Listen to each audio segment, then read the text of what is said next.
Welcome to the Deep Dive. We're here to take a truly massive stack of sources, articles, historical papers, visitor reviews, and distill it all down to the essential, fascinating knowledge you really need. And today we're doing a comparative deep dive. We're looking at two landmarks that represent fundamentally different ways of thinking about American legacy and tourism. That's a great way to put it. We're really looking at extremes here. We are. On one side, you've got this expansive, constantly evolving five-star luxury machine. That's the Broadmoor Resort and its associated Seven Falls in Colorado Springs. Right. A place that succeeds by, seamlessly catering to your every modern need. Exactly. And on the other side, On the other, we have Taliesin in Spring Green, Wisconsin. This is Frank Lloyd Wright's 800-acre architectural estate. and here the roles are completely reversed. The estate is the master, and the visitor has to submit to this intense multi-hour immersion. Yeah, it demands rigor from you instead of, catering to you. So our mission today is to pull out those critical knowledge nuggets, the legacy, what you should expect as a visitor, and the unique value of each. And by the end, you'll really understand the profound difference between a destination defined by adaptive, endless luxury and one that's all about singular, rigid preservation. A perfect contrast. So where should we start? Okay, let's unpack this. We have to begin with the Broadmoor. Its reputation isn't just about luxury, it's about endurance. It holds a title that is, well, it's almost unbelievable in the hospitality world. It's a huge statement of commitment. The Broadmoor is the world's longest-running Forbes 5-star AAA 5-diamond resort. Just say that again. It first opened its doors back in 1918, and to maintain that level of service, that perfect 5-star rating for over a century, that is an operational feat. It's about constant, continuous adaptation. And see, that's the key. Maintaining that status isn't about freezing time. It's about continuously upgrading while still channeling what they call timeless European elegance.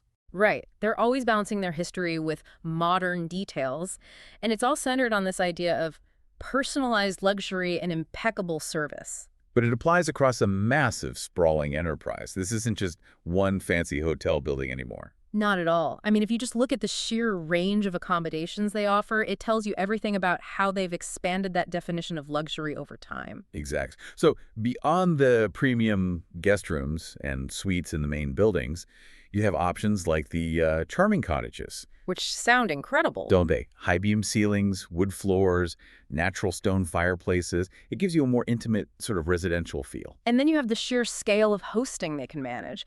If you're running, say, a huge corporate retreat or a really exclusive family gathering. You look at the exquisite estate house. Right. That one structure boasts 5 opulent bedrooms and a dining room that's designed to seat 16 guests. It just reinforces their ability to scale that bespoke luxury up or down. But the thing that really brings the scale home, for me at least, is the scope of their all-inclusive wilderness property. Oh, absolutely. They've basically exported that Broadmoor 5-diamond service out into the remote Colorado wilderness. And that's where the high-touch service becomes a high-adventure experience. You can choose Cloud Camp, which is perched miles above the resort with these stunning views. Or the ranch at Emerald Valley for a more rugged but refined Western vibe.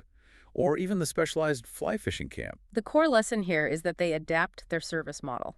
They make it fit any environment the modern luxury traveler might want. It's never static, is it?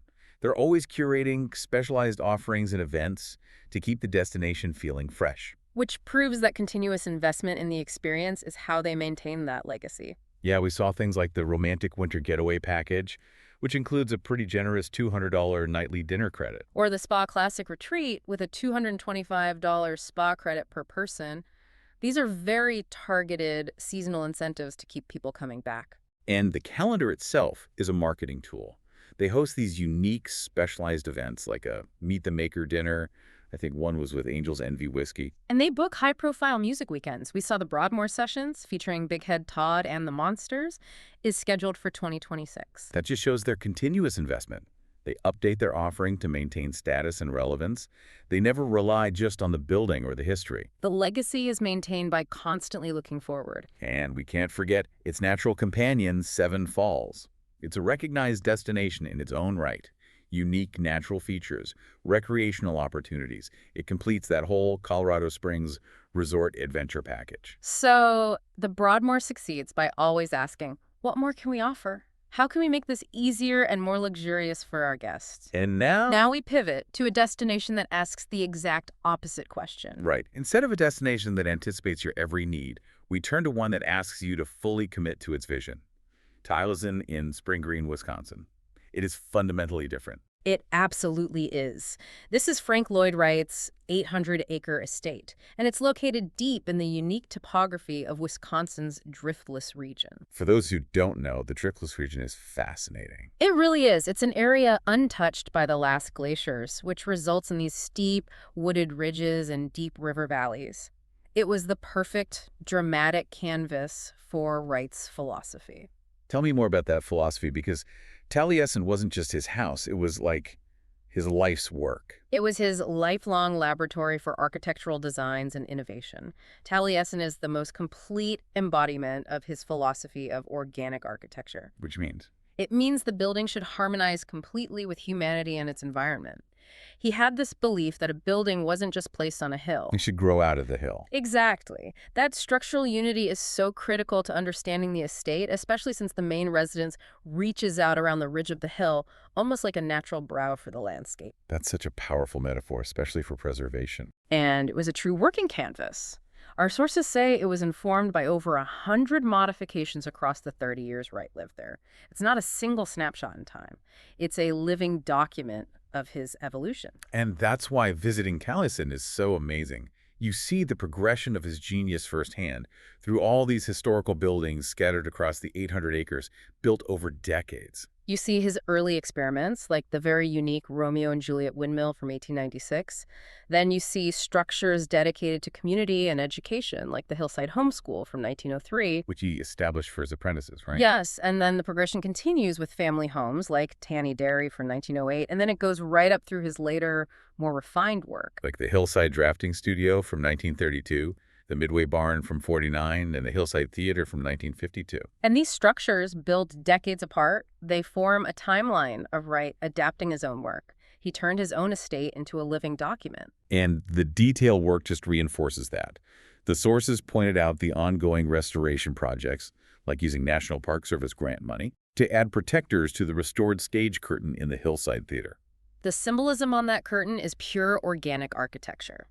You have a black horizontal block for the Wisconsin River, a red line symbolizing the bridge, and then green for Taliesin itself. That deep connection between art, life, and preservation. It's why their stated goal for a visitor is to experience spaces that will move you emotionally.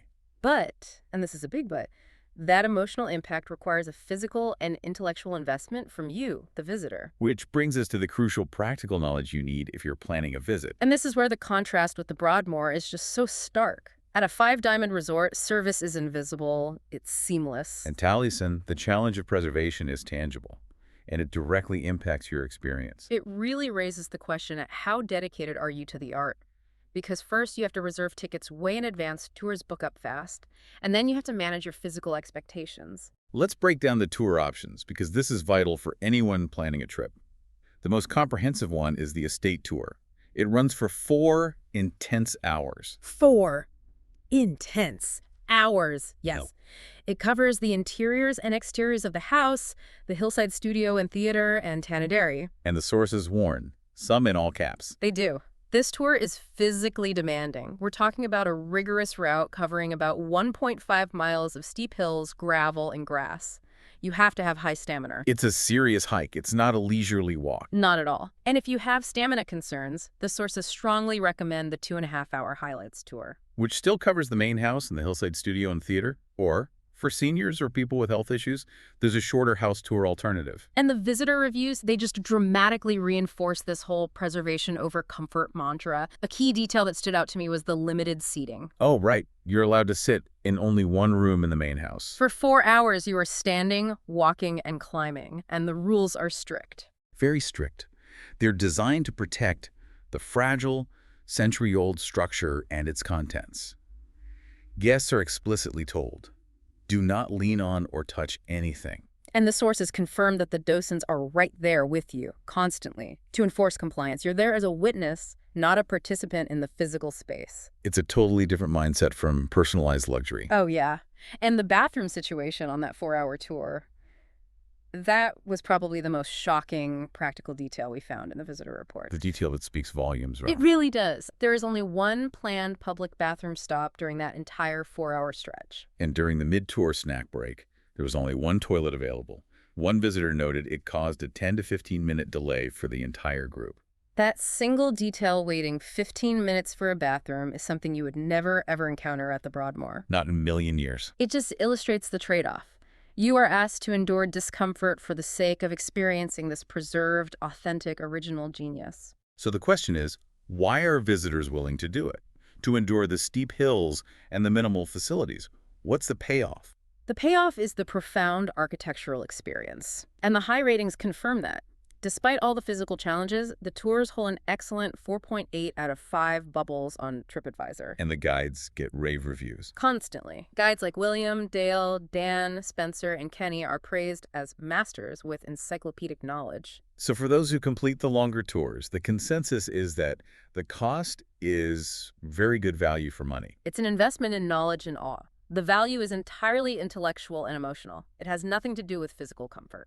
Before we synthesize, we should mention there is another way to engage with that knowledge. The self-guided option, that's right. Yeah, the self-guided tour option. It's limited to the main house, but it uses an iPad and headphones for all the audio and video info. Which is actually ideal for the super curious learner. It lets you move at your own pace and focus in depth on specific features, and you get to bypass the group pace and some of those physical demands. It's so fascinating. What does this all mean when we put the two destinations side by side? Well, the Broadmoor gives you this continuously curated environment of luxury, high-end adventure, flexible offerings. It ensures you never have to compromise on comfort or service. Conversely, Taliesin offers a static, intensely historical, and architecturally profound immersion into Frank Lloyd Wright's vision. And it demands a significant physical and intellectual investment from you for the sake of witnessing preserved genius. The essential insight here is understand your destination's core mission before you book your trip. Are you ready for the rigorous walk, the minimal amenities, and the strict rules at Taliesin?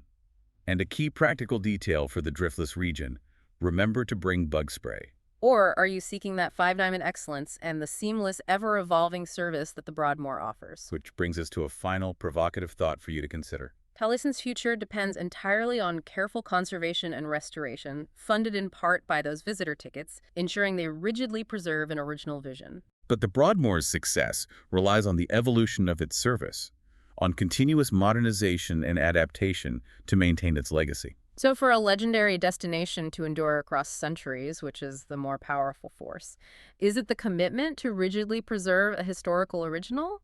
Or is it the flexibility to continuously adapt and cater to modern expectations of luxury and comfort? Something to think about the next time you plan a journey into American history.